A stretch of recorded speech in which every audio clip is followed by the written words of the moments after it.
Welcome to day 10. I'm going to show you all the tips and secrets to a climbing mentality. Cycling up hills. No workout on the planet will burn more calories or shift your mitochondria to a better place than cycling your bike up a hill. Anyone can do it, doesn't matter how fit you are, whatever. Cycling up hills does something. When you put your body against gravity, hormones change, mitochondria changes, your physique changes. It's just a fact. So let's get ready for some cycling tips about climbing mentality. Have fun up here. The big secret to climbing is don't go full gas at the start. Don't sprint up the climb. You're not Lance Armstrong or Chris Froome just yet. Go up there easy. Just the goal is to get up the climb. Just flow. Always think when you go up a climb, just flowing up it. Avoid surges and sprinting because that'll gas you out. That's fine if you're really experienced, but even then, the professional riders, they still just flow up the climb. Keep an even effort the whole way up the climb. Flow up the climb. Don't push yourself by sprinting. So bikes these days are very good in that they have a wide range of gears, and when you go up a climb you want to use your easy gears. You want to be spinning your legs at about 90 cadence, and you want to have gearing that lets you spin your legs when you're trying to push hard. That way it's just more efficient, so always choose easy gearing when you're climbing. Doesn't matter if you're Chris Froome or totally new, easy gearing for the win.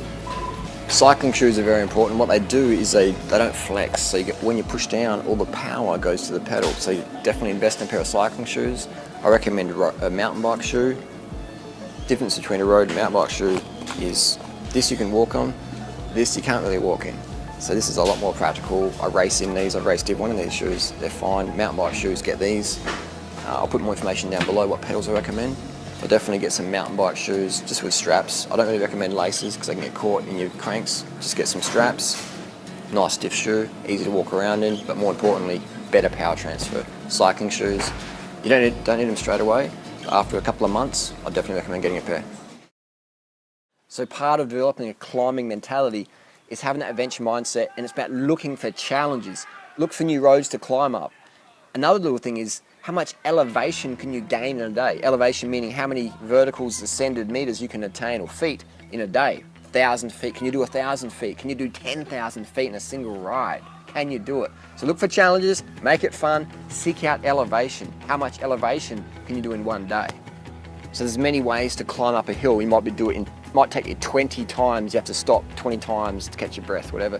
Eventually it'll be 10 times, then 5 times, and eventually you won't have to stop at all. I remember the first time I came out Mount Lofty in 1997, I had to stop about 3 times to catch my breath. I felt like I was having a heart attack, I was dry reaching. So it took me 3 times to stop to get up to Mount Lofty. So that's okay if you stop.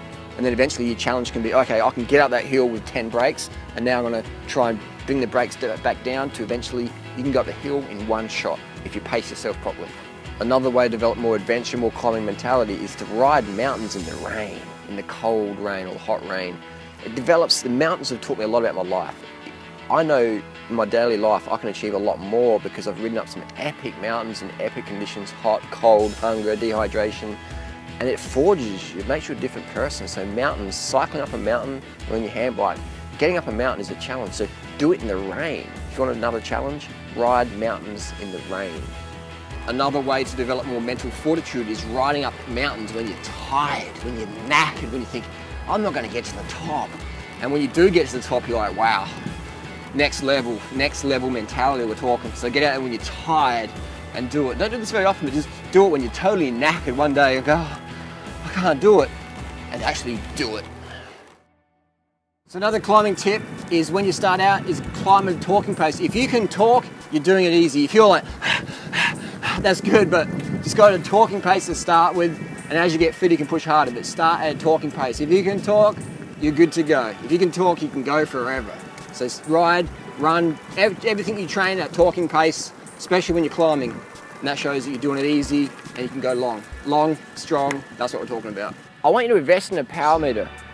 A power meter is something you put on your bike. It's going to help you actually know what you're doing when you're pedaling.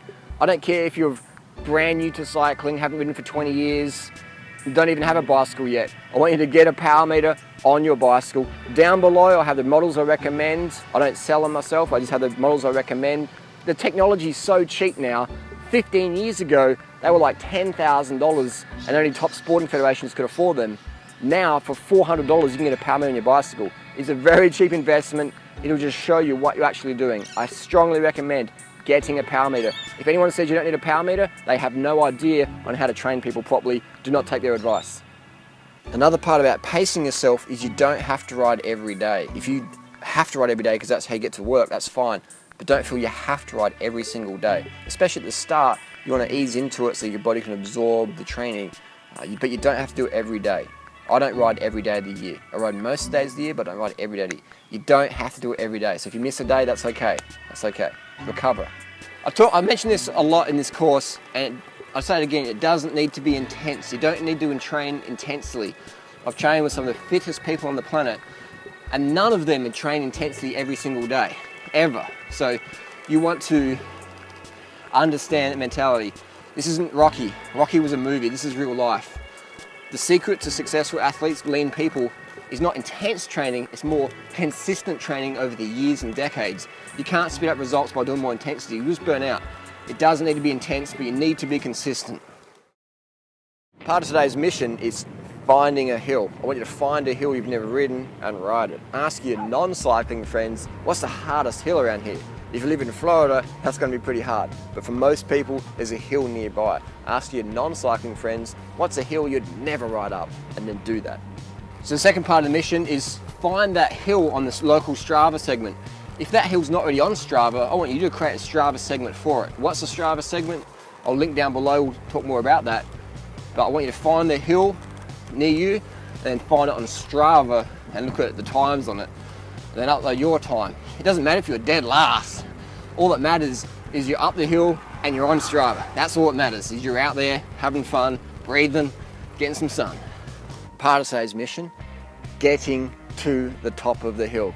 Like I've said before, Mount Lofty, that was a big struggle for me.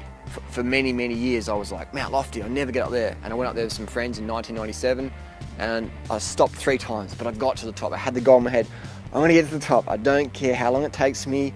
I'm not gonna beat myself up. I'm not gonna go crazy. I'm just gonna get to the top. Even if it takes me all day, I'm just gonna get to the top of the hill. So have your day off work or whatever on your weekend, pick your hill and get up that no matter what. And make sure your seat height is properly adjusted so you don't bung your knees out. Get your seat height sorted, get to the top of the hill, bring some food and water with you, enjoy the view. When you're at the top of the mountain, I want you to enjoy the view. I want you to look out and you'll see things you've never seen before. It's a bit of a metaphor for life. You get to the top of the hill, it's not what you get when you get there, it's who you become and what you see when you're there and what you've seen on the way up. That's why we do this stuff. It's one thing to be lean and fit, but if you don't have some sort of drive, some quest going on mentally, it's all for naught. So it's about becoming better people and helping others. So that wraps end of the day 10, climbing mentality. This is a really important thing, not just for fitness, aesthetics and health, but mentally our lifestyle. It's about becoming better people. It's not what you achieve in life, it's who you become and how you can help others in a positive manner. See you tomorrow.